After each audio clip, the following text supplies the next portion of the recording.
Good evening, and thank you for joining us on Worldview Channel 247. Over the past 2 days, the conflict between Israel and Iran has reached unprecedented levels of intensity, drawing in regional proxies, rattling civilian populations on both sides, and sending shockwaves through global markets. At dawn on June 16th, the Israel Defense Forces launched what they described as their largest ever aerial operation against Iran's military infrastructure. Fighter jets, armed drones, and precision-guided munitions struck multiple facilities of the Islamic Revolutionary Guard Corps across Tehran and other strategic locations deep within Iran's central plateau. According to the IDF's official communique, command and control centers, logistics hubs, weapons depots, and a covert strategic missile launch complex were among the primary targets. Chief of Staff Major General Ayal Zamir addressed the nation from Tel Aviv, underscoring that Israel must strike decisively before Iran can further entrench its capacity to threaten our citizenry. He acknowledged that despite every measure to minimize collateral damage, civilian casualties could not be entirely avoided, and urged the Iranian leadership to bear full responsibility for the human cost of this confrontation. Within hours of those dawn raids, Tehran's highest Security Council issued an uncompromising declaration that no ceasefire negotiations would take place while Israeli strikes continued.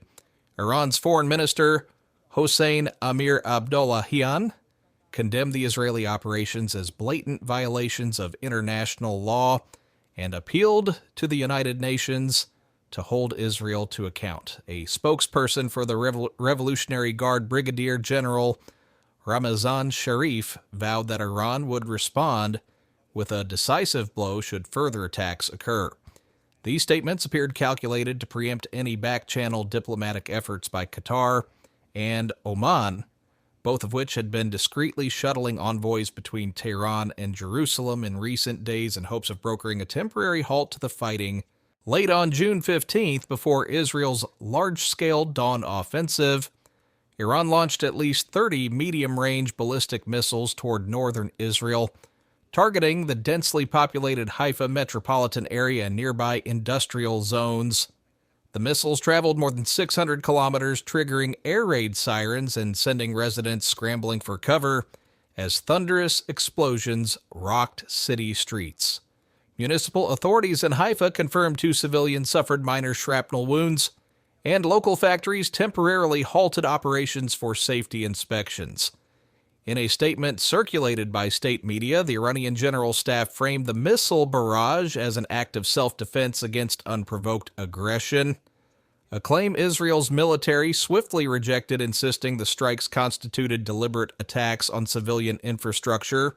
Amid that overnight exchange, Israel executed a highly publicized precision strike in the Foreign Ministry Library in central Tehran.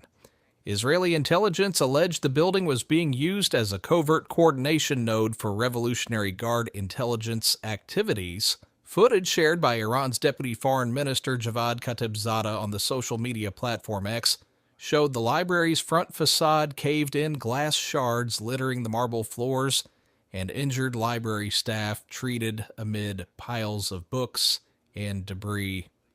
Khatibzadeh denounced the strike as a war crime, accusing Israel of deliberately targeting cultural and educational infrastructure.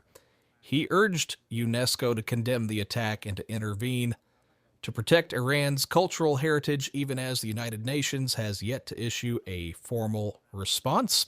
Since June 13th, Iranian emergency services report at least 224 dead and over 200 wounded as a direct result of Israeli air raids. Among the fatalities are 14 nuclear scientists, several of whom perished in suspected car bomb assassinations attributed to Israeli intelligence.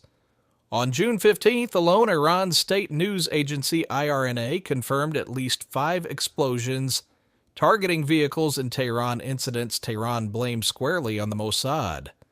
Later that afternoon, the IDF released the identities of 9 Iranian nuclear experts killed in recent strikes, framing them as successors to the late Mohsen Fakhrizadeh, widely regarded as the father of Iran's nuclear program before his assassination in 2020. Compounding the tensions, local reports emerged that a northern Tehran police headquarters was struck by a miniature aerial vehicle reportedly of Israeli origin, injuring several officers and causing structural damage, underscoring how modern drones have become a disruptive force in asymmetrical warfare. Meanwhile, Israel's Civil Aviation Authority announced the continuation of a full closure of its airspace to civilian flights, a security measure in place since June 13th. Ben Gurion International Airport remains closed through June 17th, and all flights between Israel and Europe, Turkey, and Japan are suspended until at least June 23rd. Aviation officials state they are coordinating with security agencies to establish an emergency flight schedule that will facilitate the orderly repatriation of stranded Israeli nationals and the gradual resumption of commercial travel under stringent safety protocols. Over the past 3 days, Iran has adapted its tactics to a sustained round-the-clock missile campaign. On June 16th alone, Tehran launched between 120 and 150 rockets in 3 distinct waves from dawn until late at night, targeting both Tel Aviv's metropolitan area and the Haifa Bay region. These barrages inflicted damage on port infrastructure, ignited fires at strategic installations, and left 8 high-rise buildings scarred by blast overpressure. In response, the Israeli Air Force conducted precision strikes using F-35 fighter jets and armed UAVs on multiple targets within Iran, including sites on the outskirts of Tehran. Iran's defense ministry claims its S-300 and indigenous air defense batteries intercepted the majority of incoming threats, though Tehran residents still reported hearing large explosions and feeling tremors. Amid this kinetic exchange, Israel expanded its target set to include Iran's critical energy infrastructure. On June 16th, Israeli aircraft struck facilities at the South Pars gas field, one of the world's largest natural gas reserves located in the Persian Gulf. Satellite imagery confirmed extensive fires at Phase 14, forcing a complete shutdown of operations. Energy analysts warn that any sustained disruption at South Pars could exacerbate global fuel price volatility, already elevated after last year's market shocks. Simultaneously, local media and satellite feeds captured multiple oil storage depots engulfed in flames across Iran's southern provinces, fueling concerns of a broader regional energy crisis. Beyond the state actors, regional proxies have entered the fray. Yemen's Houthi movement claimed responsibility for launching ballistic missiles toward central Israel, with at least one projectile reportedly falling near Hebron in the occupied West Bank. Houthi spokesman Yahya Sarria described the attack as an act of solidarity coordinated with Iran's broader military campaign. In retaliation, Israeli forces are reported to have conducted strikes against Houthi positions in Yemen on June 14th, aiming to neutralize what they described as a growing threat to Red Sea shipping lanes and regional maritime security. On the humanitarian front, ordinary citizens on both sides are bearing the brunt of the violence. In Tehran, families recount nights of terror punctuated by air raid sirens and the thunderous roar of explosions. Children huddle beneath stairwells, and residents have described frantically dialing relatives as flames lit up the sky. Sakiba, a 37-year-old therapist, shared her ordeal. "We heard the first blast while preparing for bed. There is no warning, just a deafening roar that shook the entire apartment. In Tel Aviv, 3 civilians were killed and dozens injured when a rocket strike obliterated a residential tower. Firefighters labored through the wreckage using thermal cameras to locate survivors amid twisted metal and concrete. Local resident Chen Gabazan recalled rushing to an underground shelter with neighbors. As buildings convulsed, it felt like the world was ending around us." Politically, both governments have hardened their rhetorical stances. Israeli Prime Minister Benjamin Netanyahu declared that Israel would intensify its military pressure on Tehran until the threat against our existence is neutralized. Iran's supreme leader, Ayatollah Ali Khamenei, responded in a nationally broadcast address vowing that the Islamic Republic stands firm and will never negotiate under fire. Internationally, the United Nations has called for immediate de-escalation, with the Secretary General warning that the region teeters on the brink of a wider war. Meanwhile, the United States and European Union have dispatched high-level envoys to the Gulf to seek an urgent ceasefire and prevent further bloodshed.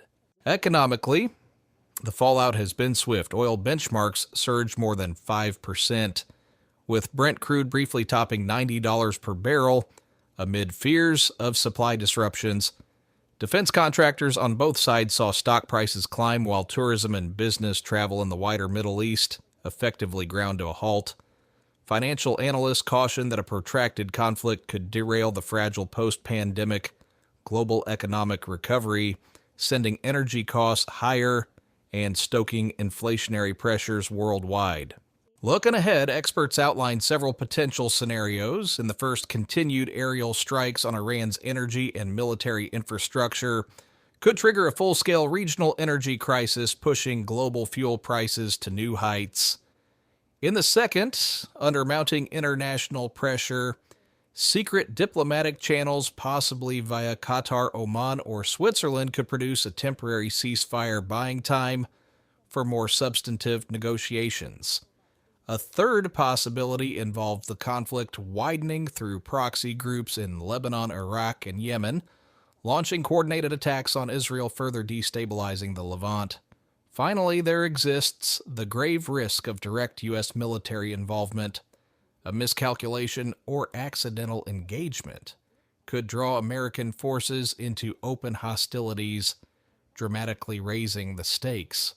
For now, both Israel and Iran show no sign of backing down. As the conflict enters this perilous new phase, civilians remain in the crossfire, and the possibility of a wider regional conflagration looms large. We will continue to bring you around-the-clock updates as events unfold.